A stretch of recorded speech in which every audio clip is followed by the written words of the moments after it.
Welcome to the Emergency Medicine Cases Podcast. I'm your host, Dr. Anton Hellman, bringing you Canada's brightest minds in emergency medicine from EMC Studios in Toronto. So if you remember your beautiful sinusoidal curve of survival in cardiac arrest, the first 4 minutes are pivotal. We actually need to titrate epinephrine for an end physiological need. He's got to get his little ear things on so we can hear my tummy grumbling. What about, though, the gastric insufflation? What about the gastric insufflation? What about the gastric insufflation? What about the gastric insufflation? What about the gastric insufflation that's associated with bag valve mask? Right thing to do, easiest thing to do. Fantastic.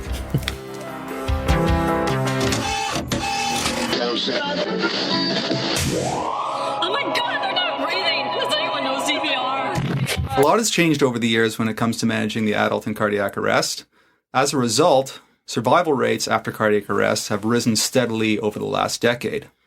With the release of the 2015 American Heart Association guidelines on October 16th, while there aren't a lot of big changes, there's many small but important changes we need to be aware of, and there still remains a lot of controversy. In light of knowing how to provide optimal cardio-cerebral resuscitation and improving patient outcomes, in this episode, we'll ask two Canadian co-authors of the guidelines, Dr. Laurie Morrison and Dr. Steve Lynn, some of the most practice-changing and controversial questions. Now, Dr. Morrison is arguably Canada's most important researcher in cardiac arrest. She's a full professor at the University of Toronto, as well as the director of the Collaborative Program in Resuscitation Sciences at U of T. And Dr. Lynn is an emergency physician and trauma team leader at St. Michael's Hospital, a researcher at the Li Ka-shing Knowledge Institute, and an assistant professor at the University of Toronto.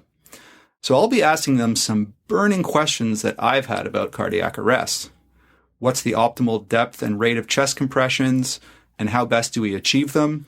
How do we best assess cardiac output during our resuscitation? How and when should we be giving epinephrine or vasopressin in the cardiac arrest patient? What's the best way to deal with refractory VFib? Should we change the way we approach the PEA arrest? In the post-arrest phase, is there any good evidence that we should be using antiarrhythmics? Which patients should go straight to PCI after cardiac arrest? Which patients should be cooled and to what temperature? Plus, if we have time, we've got a practice-changing bonus topic. But more about that at the end of the podcast. So without further ado, it's my pleasure and honor to introduce to you Dr. Laurie Morrison and Dr. Steve Lynn. Dr. Morrison, welcome. Thank you very much. It's a pleasure to be here. And Dr. Lynn, welcome. Thank you so much. Thanks for having us. Now, before we jump into the first case, I just want to quickly run through the main changes in the updated guidelines. So here we go. We're just going to run through them. First, the recommended chest compression rate is 100 to 120 per minute, which is updated from at least 100 per minute from the 2010 guidelines. Next, the recommended chest compression depth is 5 to 6 centimeters, or just over 2 inches, but not more than 6 centimeters, because if you go too deep, it can be harmful. They do say that audio-visual devices can be used to optimize CPR quality, and they talk a bit about alternative techniques and devices for CPR, like impedance threshold devices and mechanical chest compression devices, and they generally say that their routine use are not recommended, and there are some specific situations where they might be helpful. They talk about ECMO, which they say may be considered for selective patients with refractory cardiac arrest where a reversible cause of cardiac arrest is suspected. When it comes to vasopressin versus epinephrine, they've basically thrown vasopressin out the window, removed it altogether from the algorithm, and they've placed an emphasis on early administration of epinephrine. They mention ultrasound a few times, and they say that ultrasound has been added as an additional method for helping to confirm ROSC and to confirm ET tube placement. When it comes to oxygen, they say we should be using maximum inspired oxygen during CPR, and then after ROSC, we should titrate the oxygen rather than continuing the maximum oxygen delivery. In terms of factors to consider in deciding when to stop the code, a low end-tidal CO2 in intubated patients after 20 minutes of CPR is associated with a very low likelihood of survival, and this factor should be considered in combination with other factors, so not alone, but in combination with other factors to help determine when to terminate resuscitation. Now, what about antiarrhythmic meds in cardiac arrest? Amiodarone is still recommended for shock-resistant VFib in the algorithm. When it comes to lidocaine, they say that the routine use of lidocaine after ROSC is not recommended. However, the initiation or continuation of lidocaine may be considered immediately after ROSC for VFib or pulseless VTAC. In terms of emergency PCI, where we used to only send patients with an obvious STEMI, now they say emergency PCI is recommended not only for patients with a STEMI, but also for hemodynamically or electrically unstable patients without ST elevation for whom a cardiovascular lesion is suspected. And lastly, when it comes to cooling patients, they say that all patients should be cooled and that the physician can choose the exact temperature target between 32 and 36 degrees. So now back to the interview with Dr. Lynn and Dr. Morrison to help you solidify the updated guidelines and gain a deeper understanding as well as practical tips on how to maximize the chances of neurologically intact survival in all the cardiac arrest patients that you resuscitate in your ED.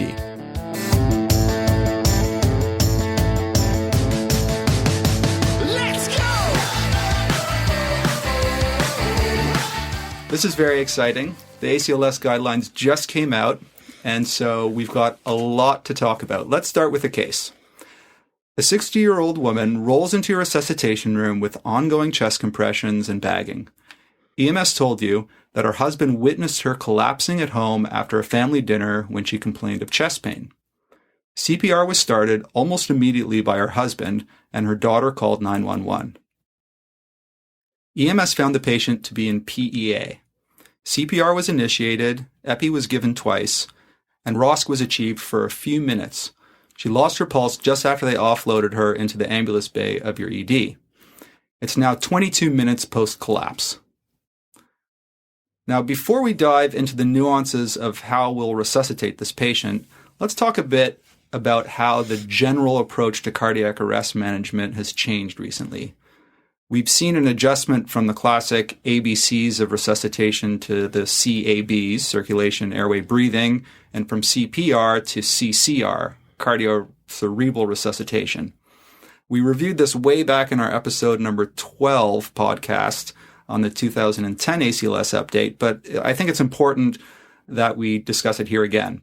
So Dr. Morrison, can you explain to our listeners the justification for this CAB and CCR approach and how it manifests itself in general in the new guidelines? So the rationale comes from experimental evidence, where in the pig and dog labs, they saw a dramatic drop in the rate of achieving ROSC if their hands were off the chest. So you can see it as a precipitous fallout if you take your hands off the chest and do not do compressions. So we have advocated since 2010, chest compressions first. Focus all your energy on continuous chest compressions, not only to optimize the flow of oxygen to the heart, but more importantly, the flow of oxygen to the brain. And just to add to that, adult patients who have a cardiac arrest tend not to be a respiratory arrest. And what they really do need is just forward flow. And that's only achieved through chest compressions. Well, it's just interesting. It's that comparison between adult and pediatric, which caused so much controversy in 2010, because the Canadians did not want to support continuous compressions because they were afraid bystanders and lay responders, the first people on the cardiac arrest, would fail to breathe. And kids need oxygen. Right? The cause of their cardiac arrest is a little different, and most of them are respiratory.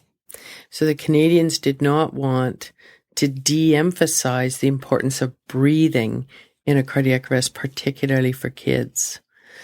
But the overwhelming opinion of the scientists when we were forming 2010 and 2015 was that, listen, the bystander CPR rates in our countries are so low. Anything we can do to increase them will be beneficial.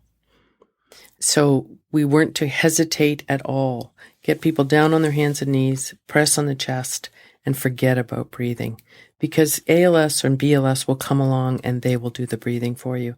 It won't impair their ability to get down on their hands and knees and do it. Okay, so we've got this 67-year-old woman in cardiac arrest in front of us in the resus bay, and you've asked for 2 team members to alternate doing chest compressions every 2 minutes. While you're running the code, you're not quite sure how good the quality of chest compressions are. You remind them to go hard and fast. So let's get into the exact determinants of good quality CPR. There's depth of compressions, rate of compressions, the ratio of compressions to ventilations, and pausing compressions, which will all affect the quality of CPR. First, let's just talk the basics. What's the optimal chest compression depth? So a lot has changed since 2010. There's been more published studies that looked at the depth of CPR and its optimal depth. And now the guidelines have changed to having a depth of 5 centimeters to 6 centimeters, which is more optimal compared to the previous guideline recommendations, which were at least 5 centimeters. Okay, so that's all fine. The numbers sound great if that's the experimental data is showing that. But when you're in the emergency department, how the heck do I know if I'm going 5 centimeters or 6 centimeters? How do you measure that? How do you know whether you're going an adequate depth or you're going too much? On the defibrillator should be a feedback loop. So you can see it visually on the defibrillator. Sometimes they're optical, where they guide you as the intensity of the color, they filling the diamond, it's a histogram, or it's actually a number. So you can give immediate feedback on most defibrillators through the software. And as soon as the defibrillator sees the compression waveform, it'll now start to give you the feedback. And it'll give you depth. There is a metronome. You can have audio feedback. You can have visual feedback. Okay. And you can have both of them going simultaneously. Great. The paramedics tend to turn the audio off because if you can imagine you're in Shoppers Drug Mart or the Eaton Center, it's so noisy that the audio just overwhelms them. But in the emerge, where it's a much more controlled situation, the metronome might actually be helpful in keeping your staff right on the money for rate, and then they can focus visually for depth. Great. So this is all on most defibrillators. That brings up the rate. So what is the optimal rate? I understand that's changed in the new guidelines as well. Yeah, so the optimal rate's also changed.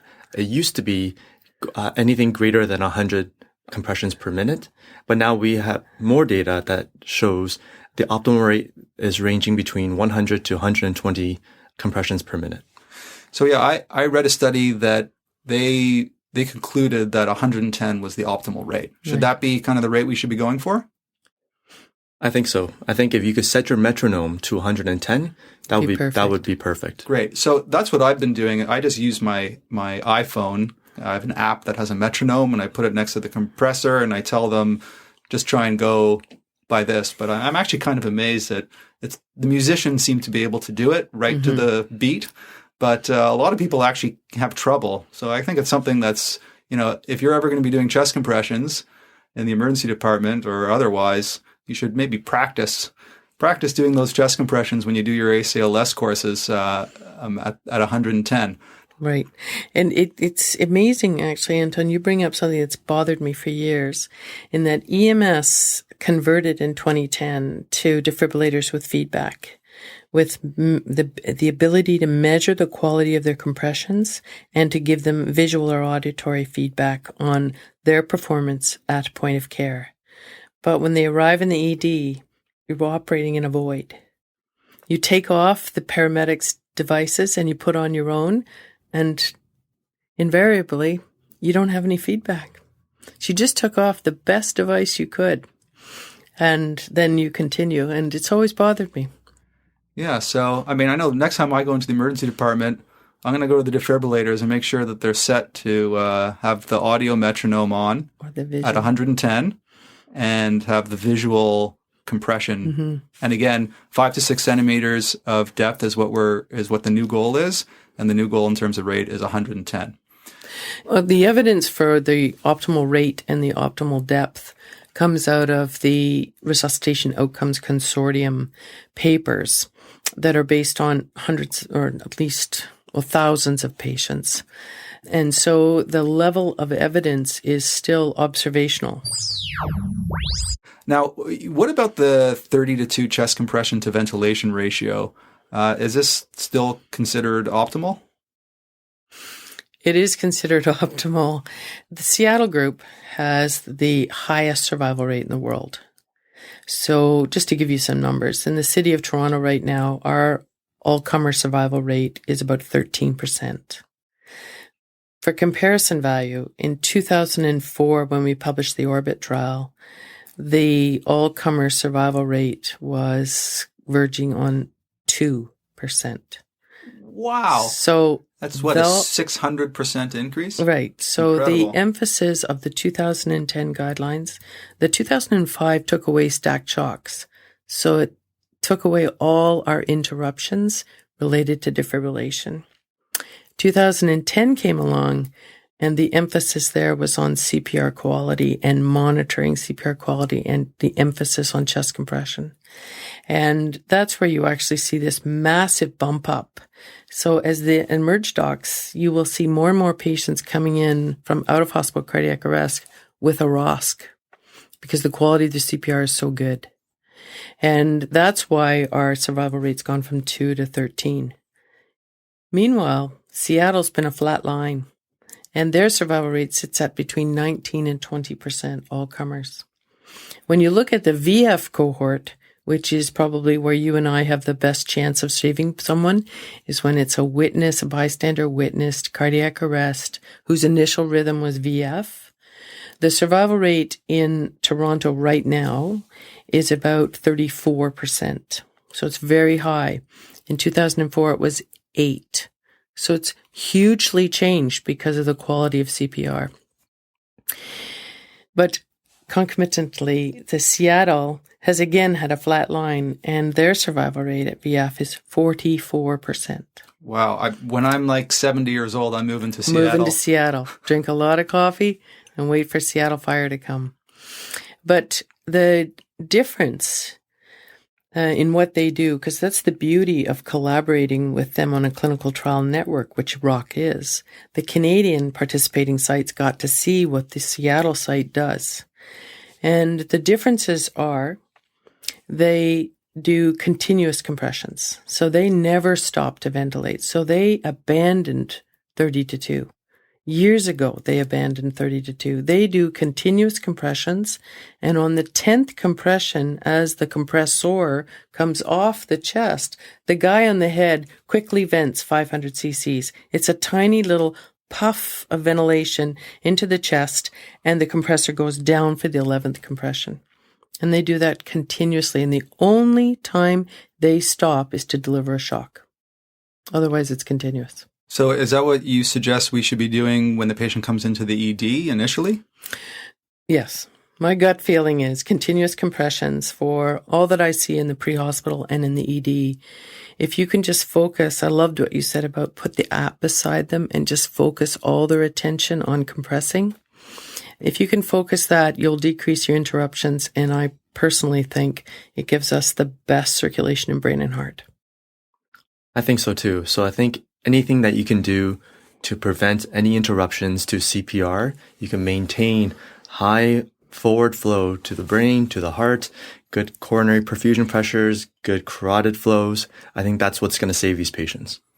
Okay. Now, what about the pulse check? We want to do continuous CPR.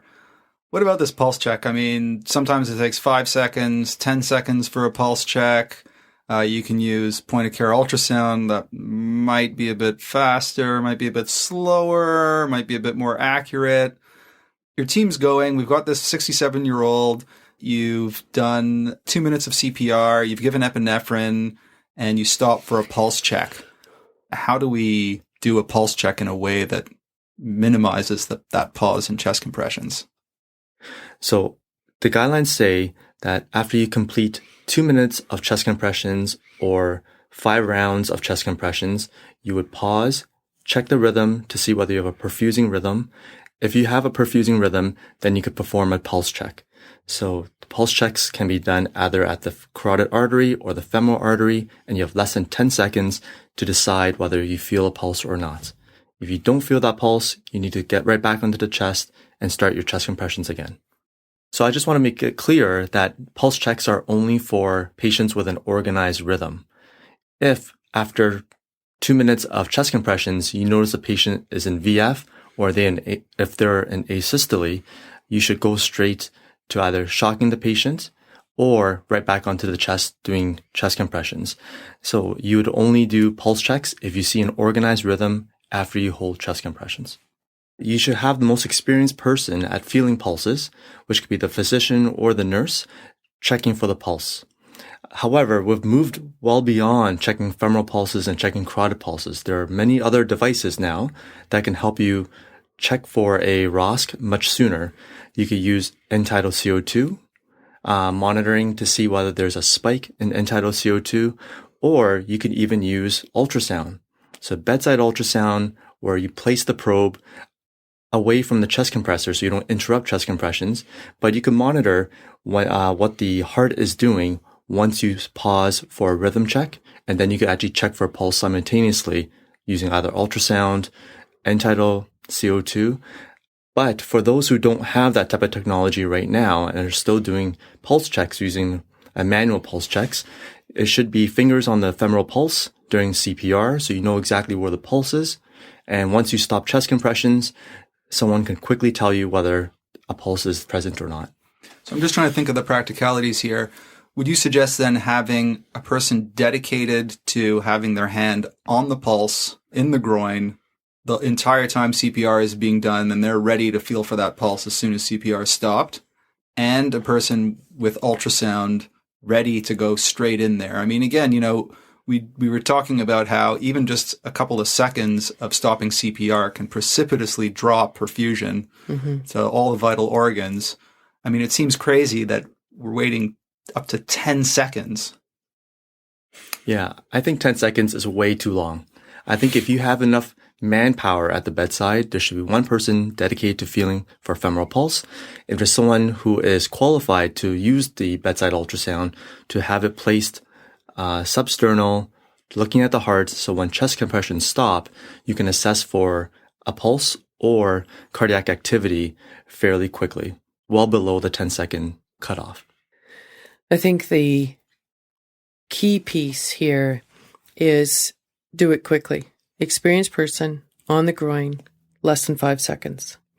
We do the exact same thing. We time them as less than 5 seconds to see if it's VF or not. It's not a lot there. There's either a pulse or it's not, or it's VF or it's not. And it's 5 seconds off the chest for both. And you have to be definitive. So if you feel the pulse, yes or no, there's no maybe here. If it's a maybe, it's a no. And you can start chest compressions again. Frankly, because of its lack of reliability, even in experienced individuals, it is my personal opinion, and the way when I'm resuscitating in the out-of-hospital setting, I literally ignore pulse check and compress until they wake up. And that's the way we train the medics. We don't stop for pulse checks. We stop to shock. We stop to assess for shock. Nothing else we stop for. Wow, that's sort of a revolutionary idea. Tell me more. So again, well, a pulse check idea is irrelevant, to be honest, whether they have a pulse or not. If they're not opening their eyes, if they're not trying to make respiratory efforts, the pulse is inadequate. So if there's no sign of life and you just think you feel a pulse in the groin or the neck, that's not enough to keep the heart and the brain going. So we just get back on the chest and compress. You can see them breathe. Yeah. You can see them making respiratory efforts. That means you are perfusing the brain and you're perfusing the heart. So do you really need to check the groin? I would probably keep compressing and ask the nurse to see if she can get a palpable blood pressure. Because if you can't get a palpable blood pressure, even if you can feel some sort of pulse in the groin, I would not stop. Because you're making headway. You have signs of life. Yeah. And when you add on end-tidal CO2, which I know you're going to next, then there's so much information available. Why would you waste time on a pulse check? We train the paramedics, and I think the Emerge could learn a lot from the way we train the paramedics, in that we train them like a NASCAR tire change. Is everyone has a job by the bedside, similar to the approach in trauma. When trauma comes in, we all know we go the right, left, we're on the arm, the leg, blah, blah, blah, the head. And in cardiac arrest, we should treat it exactly the same. That's the way the medics do it. They run it like a tire change. They know exactly the role they must play. And if there's 2 of them there, they know what is the priority role. If there's 3, they know what the 3rd person does. If 4 come on scene, they do the 4th. And we know from our, again, another observational study that came from ROC, the more people you have on the cardiac arrest, the greater chance it is for survival.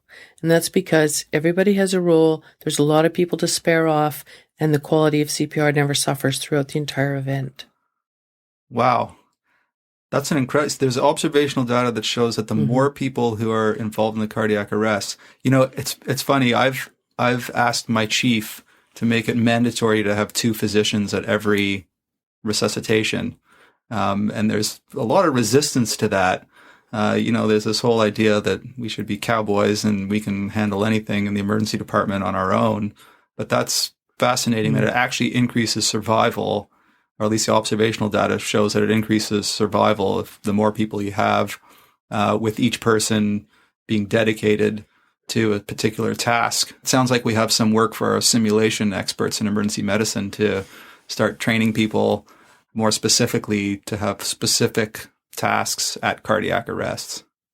In the old days, remember when we used to take ACLS courses, they used to focus on leadership, team leadership, but now it's on the team itself. So everybody on the team has got to know their role.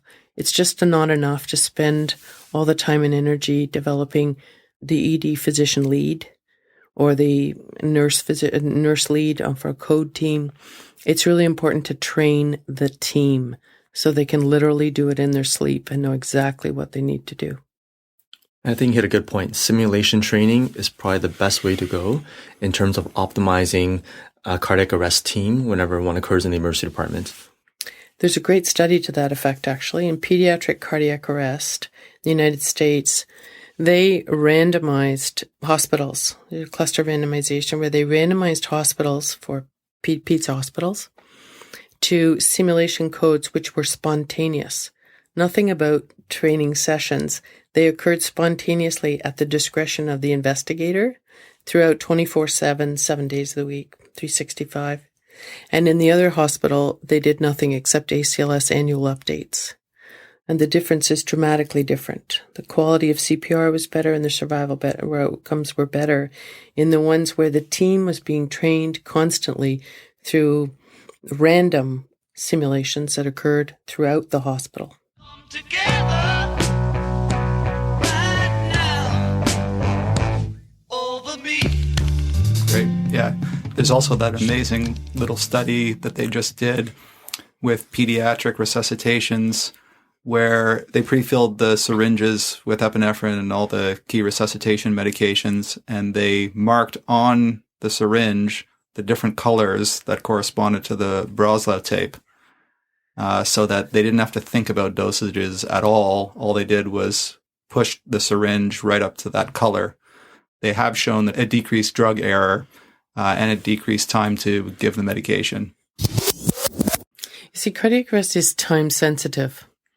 And you can improve the quality of a time-sensitive intervention by training, but you can also include it by making at the bedside the right thing to do, the easiest thing to do. So the color-coded syringes, that's like a perfect knowledge translation tool. You make the right thing to do, the absolutely easiest thing to do. They just have to push to a color code. So that is, in essence, is exactly what they do in a NASCAR tire change. And that's how we train the medics in those same ways. Right thing to do, easiest thing to do. You don't have to think about it. You just go to your position on the team and do it. So we can learn from the pilots for cognitive decision making, and we can learn from the NASCAR race car driver team people how to do procedural things. Definitely. Okay.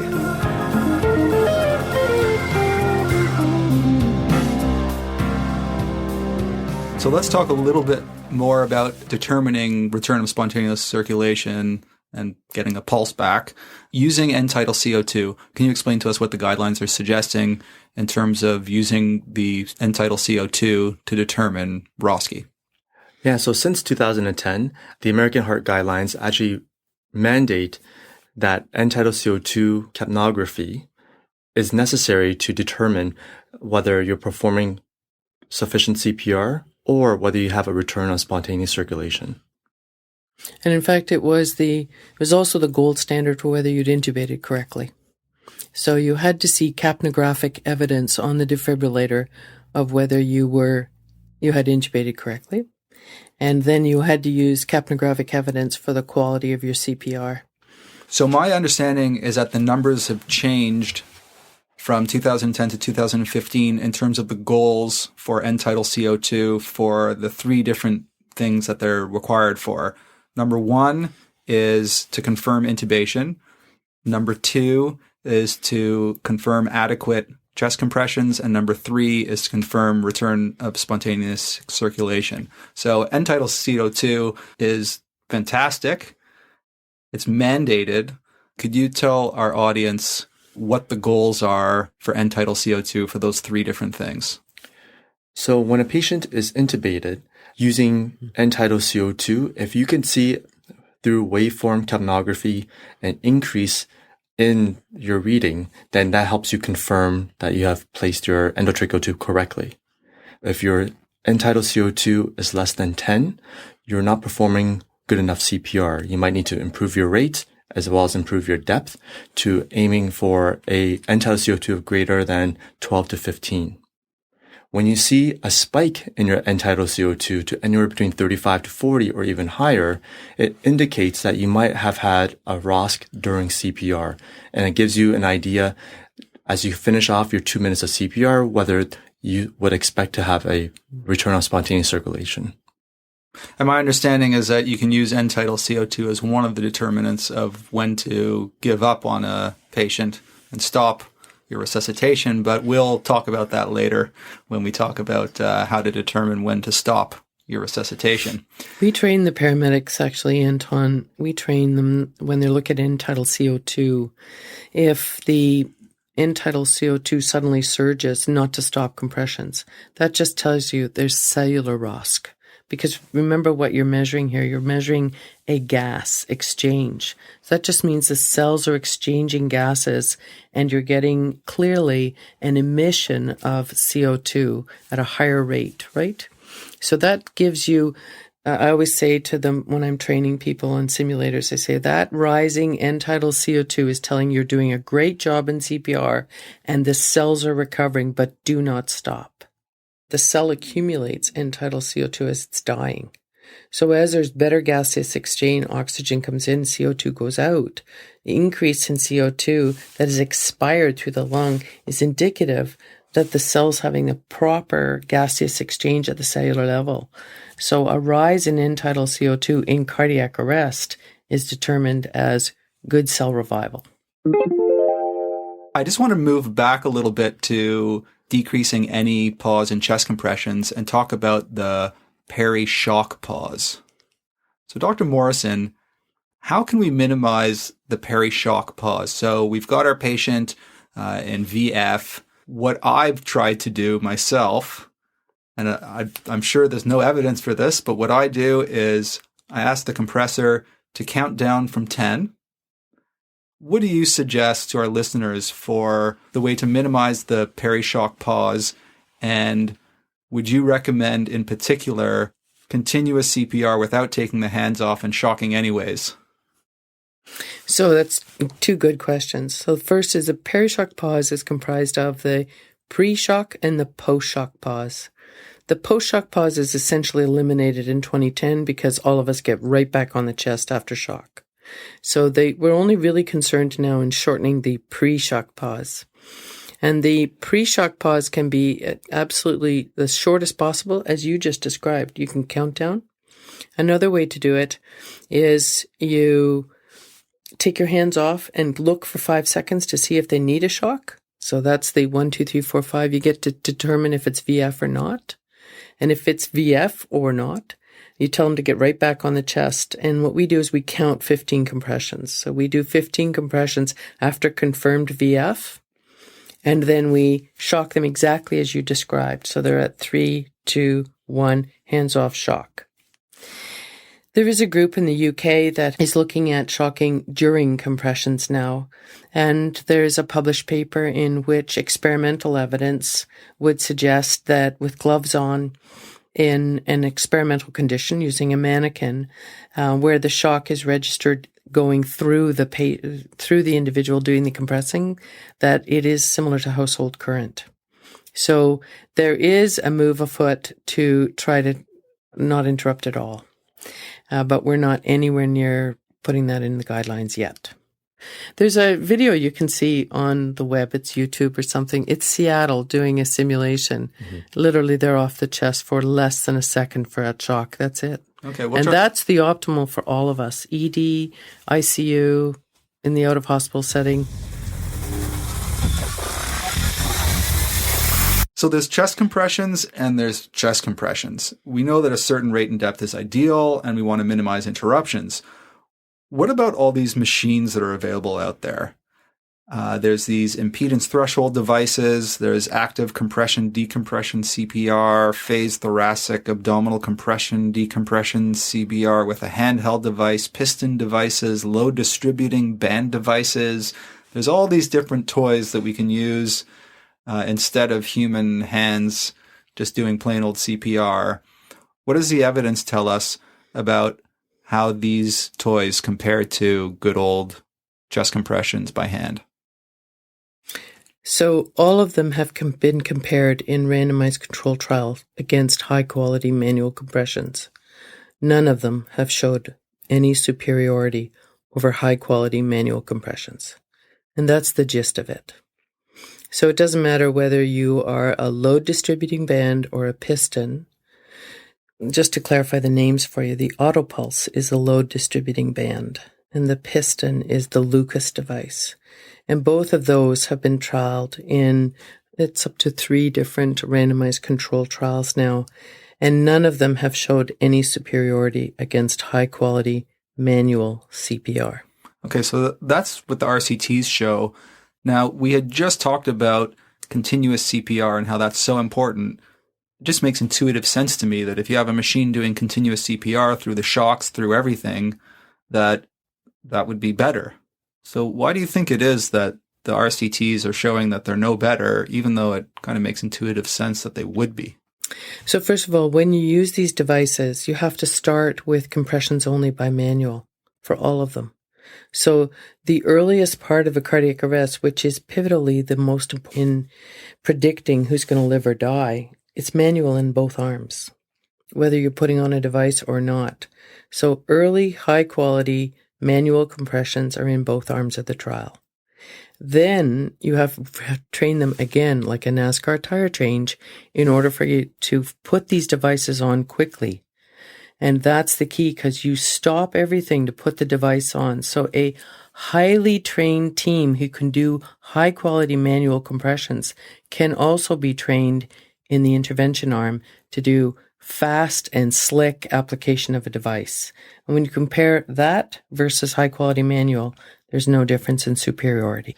If you cannot perform high-quality CPR for whatever reason, then it is reasonable to use a mechanical CPR device. So I'll give you an us example. Yeah, I'll give you an example, Anton. I was going to say great minds think alike, but your mind is so much greater than mine that I can't even really use that. So Orange, there was a media got a hold of some information and tried to say that the configuration of the helicopter impeded the delivery of good CPR. So for our international listeners, Orange is our province-wide air ambulance service. And in fact, it was hard in this small cabin of the helicopter to get over the chest and give high-quality CPR. Under those circumstances, a mechanical device may be the perfect thing because it fits the cabin well, and all we need to really do is train them how to be slick, how to get it on properly and quickly. So my understanding is that that's exactly what it says in the guidelines, is that it's just those situations where physically speaking, that you actually can't get in there to do manual CPR, that's when they do recommend using machines. You asked about the impedance threshold device. So the yes. impedance threshold device is a circulatory device. It's actually applied to the endotracheal tube or the BVM, but it actually increases perfusion to the right side of the heart so that when the compressor comes down, there's something in the bag to push out. So that's what the ITD showed, and the ROC Consortium did a large randomized control trial. Tom Aufderheide was the lead, where they randomized patients to the ITD or a sham ITD device, and they showed no superiority of the use of the ITD. Okay. And just to clarify for our listeners, any financial or potential conflicts of interest with any of these toys that we've been talking about? No financial conflicts of interest with any of the toys. Nope, no conflicts with the toys as well. Okay. All right. Let's move on to talk about antiarrhythmics in the peri-arrest period. So let's say our patient is now in VF and we've shocked the patient. You continue chest compressions, you give epi, but they remain in VFib. You repeat the shock again, more chest compressions, and you're sure that this time they'll convert, but alas, they're still in VFib. So now we're in a refractory VFib situation. What's your next move? Do you eliminate the perishock pause? Do you do dual shock? Do you do esmolol? Do you try amiodarone, lidocaine? I understand that the guidelines, the algorithm and the guidelines suggests amiodarone. Dr. Lin, I understand that you have a special sub-interest in research in antiarrhythmics in cardiac arrest. What's your next move? We're in refractory VFib. What do you do? Thanks, Anton. So I'm actually the one who reviewed the evidence for the guidelines on this actual topic. There's been no new evidence for the use of antiarrhythmics in cardiac arrest since the 2010 guidelines. And so for the update, nothing has really changed. We're still suggesting that amiodarone is given. However, there's been no studies ever published that showed amiodarone or any other antiarrhythmic has changed any long-term survival outcomes. So after receiving multiple shocks and the patient remaining in refractory VF, the first line still remains amiodarone 300 milligrams IV bolus. What can you tell me about the real evidence for using amiodarone that the guidelines are suggesting? So there's only been one RCT that looked at amiodarone versus placebo. And that was done in Seattle by Peter Kunenchuk, and that was published in the late 90s. And both arms had a lidocaine bailout. However, in saying that, there is a very large North American trial that's going on right now called ALPS. So that's the amiodarone versus lidocaine versus placebo trial. And that's a pre-hospital trial that's randomizing thousands of patients, and they're receiving in a blinded fashion amiodarone, lidocaine, or placebo, and the trial is currently ongoing. And just to clarify, this is for VFib arrests? Yes, in patients with refractory VF arrest. Okay. So there is a trial that might tell us something. I just want to go back. So in terms of, let's just go through the different ones. In amiodarone, that's based on a single study from the 90s? In amiodarone, there's one single trial published in the late 90s, which also means that different CPR guidelines, different CPR ratios, and so it's a very old study itself, which may not be very relevant in today's resuscitation world. There's actually two RCTs in the world literature testing amiodarone. Steve's right. There's only one that tested against placebo. But in both those arms, as I mentioned, they'd used a lidocaine bailout if they were refractive to both drug and placebo. But there's a second paper by Paul Dorian, a Torontonian, published in the New England Journal of Medicine, another randomized trial of 500 patients who were randomized by Toronto EMS to amiodarone versus lidocaine. And just like the Seattle trial, both trials showed that there was increased ROSC with amiodarone over placebo and amiodarone over lido. So amiodarone had increased ROSC. But the survival at discharge was the same for both groups. Okay, so that's the key. That's the pivotal message, because you may get more ROSC and more organized rhythm, or you get the refractive VF to stop and they can regain their pulse. But for some rate, the people who got amiodarone died at a faster rate in hospital. So the endpoint of survival to discharge was the same in all groups: amiodarone, lido, and placebo. And it's for that reason that there's scientific and community equipoise that allowed us to do the Rock Alps trial. And it should be out within January, February. The good thing about the 2015 guidelines is now it's a website. So no longer will we wait 5 years for a new guidelines. It's going to be an interactive website such that when the Rock Alps trial is published in early 2016, they'll be able to instantaneously update that on the website so everyone will know the answer to that question. Great. I'm looking forward to that one. So amiodarone may improve ROSC compared to lidocaine or placebo, and that's why it's still in the guidelines for refractory VFib. What about the idea of a dual shock? So I understand that there's some small study that shows that in patients in refractory VFib arrest, that placing 2 defibrillators on the patient and shocking at the same time will actually potentially bring them back to life. What's your take on that study, and should we be attempting dual shock therapy for VFib arrest that's refractory to one shock after another after another? So that's a really good question. So there are case series now that looks at double defibrillation, where they have the pads in the traditional sternum apex as well as the anterior posterior position. And these patients who are refractory to multiple defibrillations, they're getting these double defibrillations and they're seeing positive outcomes in terms of ROSC. And I believe there's only one patient that was described actually having survival to hospital discharge. It's definitely not well studied. However, there are a lot of theories behind why this actually works. So whether there's increased joules and increased energy during the defibrillation, which might help the heart reset itself and get ROSC, or whether there's different vectors of energy, one going AP, the other one going more horizontal, and actually helping the patient achieve ROSC again, or this is all by chance. So whether you waited 8 shocks and the 9th shock might have worked, or whether the really double defibrillation actually works. That actually reminds me of the positioning of the pads. I prefer using the AP. It just makes more sense to sandwich the heart from the front and back. What does the evidence show in terms of what the best pad position is? So there isn't any good quality evidence that would compare those two. The consensus opinion around the table of the electrophysiologists and emergency physicians who review this science have concluded that the anterior, the superior, and the lateral positioning of the pads is the fastest way to go. It's all about interruptions. So to actually flip and get onto the back and turn the patient over to position the pads is considered a no-no because that involves interruptions. So place them on the front and don't stop. So for cardiac arrest patients, Dr. Morrison, you're suggesting the traditional anterior pad placement, and for patients who are not in cardiac arrest, let's say we're cardioverting them out of AFib or something like that, and they're relatively stable, then we can choose either one. That's correct. Okay. Could I just comment on that double shock?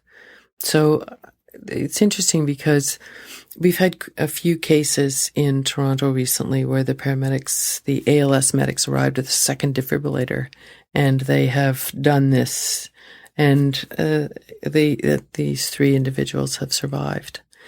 And so they're thinking about writing them up as cases because we have all their CPR quality data. It's just interesting because I started to look at the science.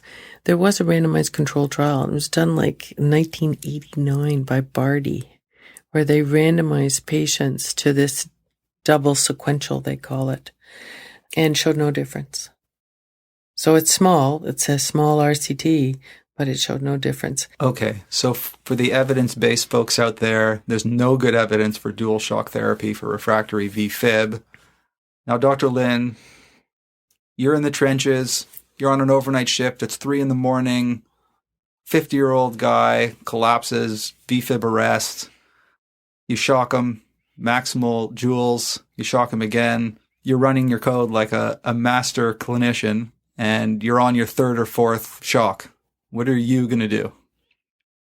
So that's a very good question. So I think at that point, the guidelines are just guidelines, right? When you're in the trenches and you have that patient who is very sick in front of you, you have to do what you think is best. And if you've exhausted all your other options, why not give the double defibrillation a chance? Just a one kind favor I'll ask you. Allow me just a one more chance. So let's get back to the case. Luck would have it that after you've confirmed tube placement and achieved ROSC, the patient loses their pulse again, and your resident says she's in PEA at a rate of 45. You decide to restart chest compressions and ask for epinephrine 1 amp. Let's talk about vasopressors and cardiac arrest. So the evidence for any real benefit of giving epinephrine in cardiac arrest every 3 to 5 minutes, according to the guidelines, is pretty weak. In fact, when ILCOR looked at the evidence for epinephrine, they found that for all important long-term and short-term outcomes, there was only one underpowered trial that provided low-quality evidence of any significant benefit. This single study of about 500 patients did show that patients who received epinephrine had higher rates of the two important short-term outcomes of survival to admission and ROSC in the pre-hospital setting. So we have no good long-term evidence that we're doing anything good for our cardiac arrest patients with epinephrine. We just keep them alive for long enough to get them admitted to hospital, essentially. So my first question then is, should we be giving epinephrine at all? So the evidence for epi is exactly the same quality of evidence as it is for amiodarone.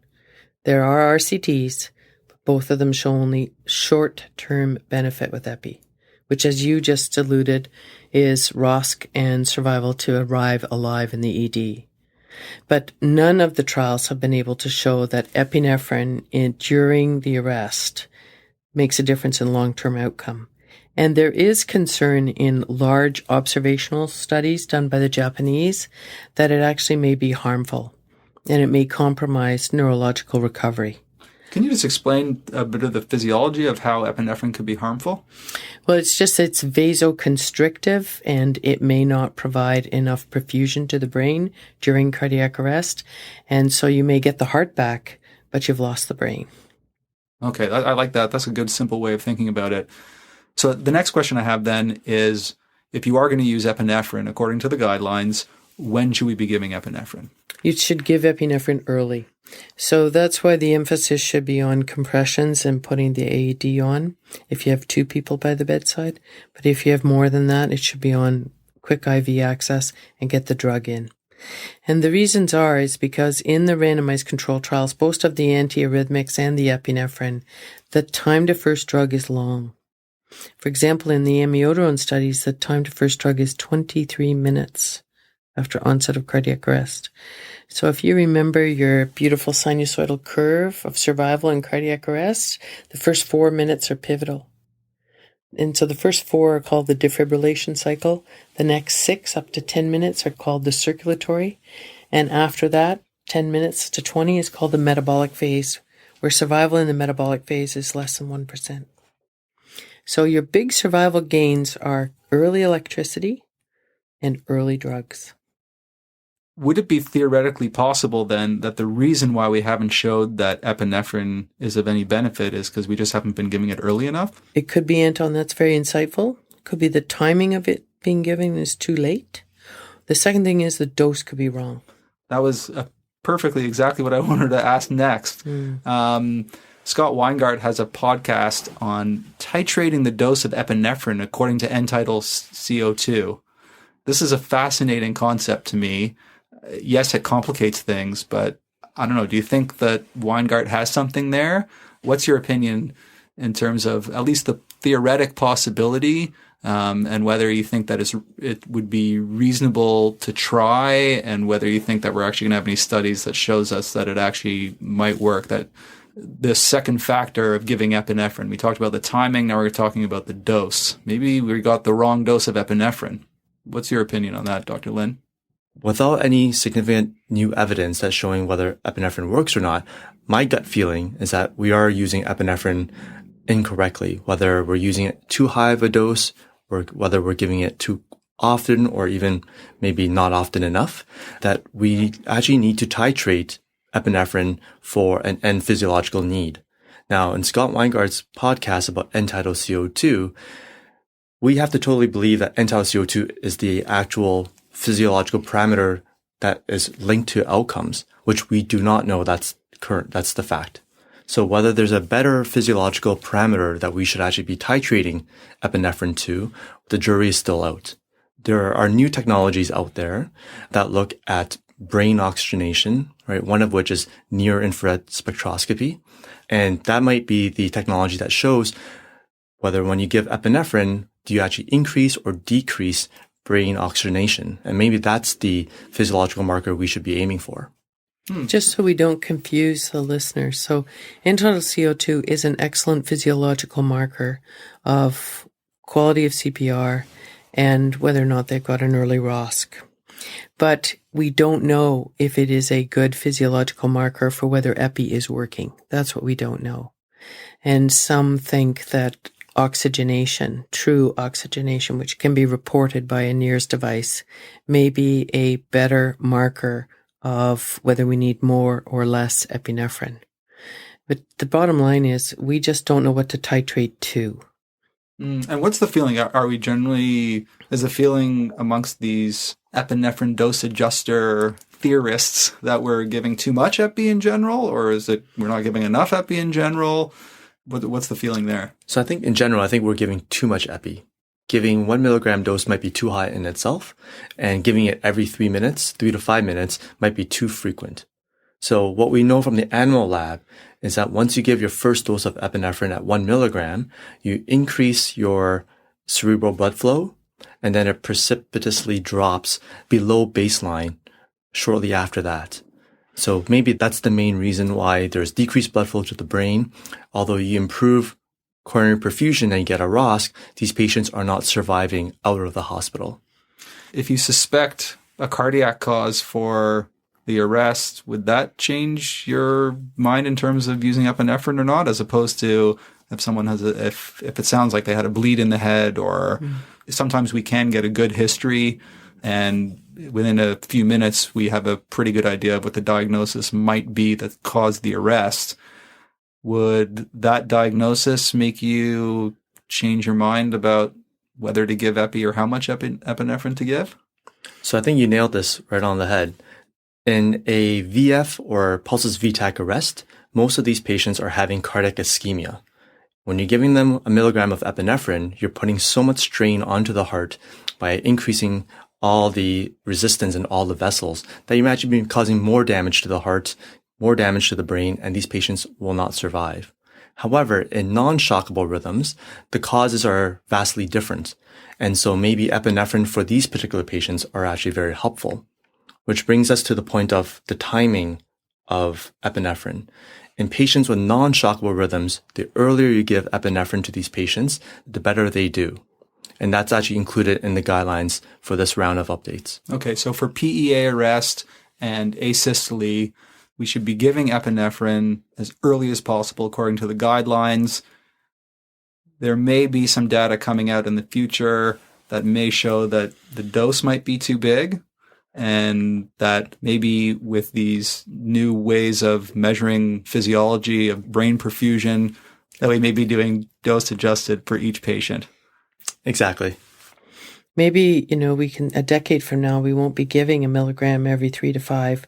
We'll be running a drip where we can modify the drip infusion against a physiological measure. That would be ideal. Changing cardiac arrest resuscitation to goal-directed therapy, I think that would be the perfect situation for us. There's a trial ongoing right now, Anton, in the UK, which I think is unfortunate in that it is a pragmatic trial of epinephrine versus placebo in the pre-hospital setting. And the problem is they're trialing 1 milligram given every 3 to 5 to nothing. And so my worry is that it's going to show nothing. It's going to show no superiority. And therefore, it's going to give credence to throwing out a drug that potentially in all the animal labs to this day have shown increased ROSC. So my worry is we're going to throw the baby out with the bathwater before we really got the right dose and the right way to give it and the right way to measure its outcome. Right. I just want to say that I respect you guys so much for being able to do this really difficult research. I mean, through this whole conversation we've been having, it is really tough to try and dissect out what we should really be doing. A lot of this stuff has very little evidence. Mm-hmm. And then not only that, but not only the research that you're doing, but then you've got to actually sit down at a table with other researchers and other experts and then decide what to tell the world to do. And then you have the challenge of telling them whether to keep it simple or to make it more complicated based on shady evidence.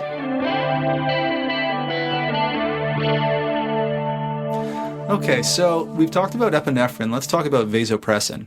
I understand that there was a JAMA study in 2013 that suggested that vasopressin, steroids, and epinephrine may be preferred over epinephrine alone. Now, this is a very controversial topic. I also understand that vasopressin has been thrown out of these 2015 guidelines. What's your take on using vasopressin as an alternative to epinephrine? And what's your take on using the combination of vasopressin, steroids, and epinephrine compared to just epinephrine alone? My opinion would be for the emergency department and for the out-of-hospital cardiac arrest world, we should not be using vasopressin. Number one, it's hard to draw up as opposed to the pre-filled syringes that we have for epinephrine. And the evidence shows that there is no superiority for vasopressin over epinephrine. So I think the evidence is clear. And because of those reasons, vasopressin was removed from the algorithm for simplicity's sake and for better uptake. But in the in-hospital cardiac arrest world, vasopressin potentially can still play an important role, mainly because of the study that you just mentioned. So in 2013, a large Greek multi-centered study looked at a bundle of care of vasopressin, steroids, and epi compared to epinephrine alone, and showed a fairly impressive and significant improvement in all clinical outcomes. I think the general consensus across the resuscitation community is until it can be replicated by an RCT that addresses some of the methodological issues, that it will not be standard of care. Let's move on to the airway. We've touched on a few little airway issues, but I want to really get deep into airway here. First, how quickly do we need to secure the airway in cardiac arrest? There's been this emphasis on circulation first, and we know we can delay the airway, but how long can we delay it? In the current CCC trial, the one that I mentioned that will come out in November, at this large randomized controlled trial, in fact, we deferred the advanced airway for 6 minutes. So 3 complete 2-minute sessions before the paramedic would even reach for a supraglottic or an endotracheal tube. And what you see with that, although this is unpublished, but what I saw from my own data contributing to that trial is that where many patients achieved ROSC and therefore never required an advanced airway, because 6 minutes of good CPR up front and rapid defibrillation when appropriate saved a lot of lives. So our intubation rate, I think, will go down with the deferral of the advanced airway over time. Yeah, and I completely agree. The short answer to that is you don't need to get an airway if you're able to bag the patient well. If you could bag the patient well, you minimize all interruptions to chest compressions altogether, and you can manage that patient's airway just with the BVM alone. Okay, so oral airway, chin lift, jaw thrust, good bag valve mask. 2 people, 1 person with a 2-hand grip on the BVM with a good jaw thrust, and the second person concentrating on bagging the patient. The guidelines suggest that that's as good as a supraglottic airway or endotracheal intubation in the cardiac arrest patient. Yes, exactly. We've been talking about the ever so important minimizing a pause in chest compressions. When it comes to intubating the patient, let's say for whatever reason you need to intubate the patient. How can we minimize the pause in chest compressions when it comes to that time that it takes to intubate a patient? during chest compressions, the laryngoscope can actually be placed in the mouth and you can identify the actual glottis. And during the time when you do a rhythm check, it gives you about 5 to 10 seconds to actually place the endotracheal tube because you already have your view in sight. But if you could intubate during chest compressions, then that would be perfect.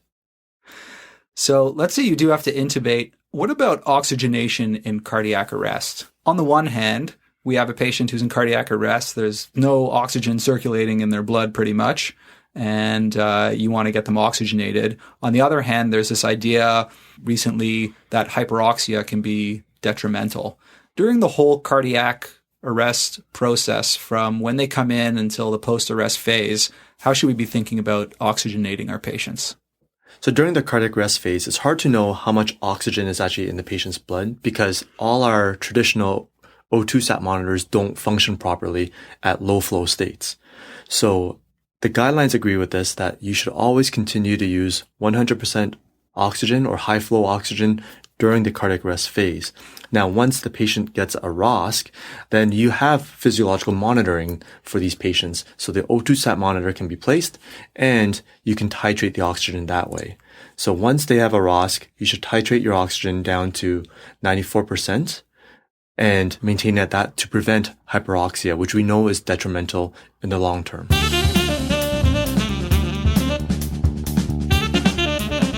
Well, there was so much great stuff in my conversation with Dr. Lin and Dr. Morrison that I needed to split it into 2 episodes. We'll continue our conversation in the very next episode, part 2, with more cardiac arrest nuggets of wisdom and what we need to know in 2015 about post-arrest care. We'd love to hear your opinions on cardiac arrest care controversies in the comment section on the website. And don't forget that registration for the first ever EM Cases course in the new year will be open by mid-November. Just go to emergencymedicinecases.com to sign up before the limited number of spots sell out. Hope to see some of you at ACEP, the teaching course in New York City, and the Emergency Department Administrators Conference, EDAC, in November. So until next time, take it easy.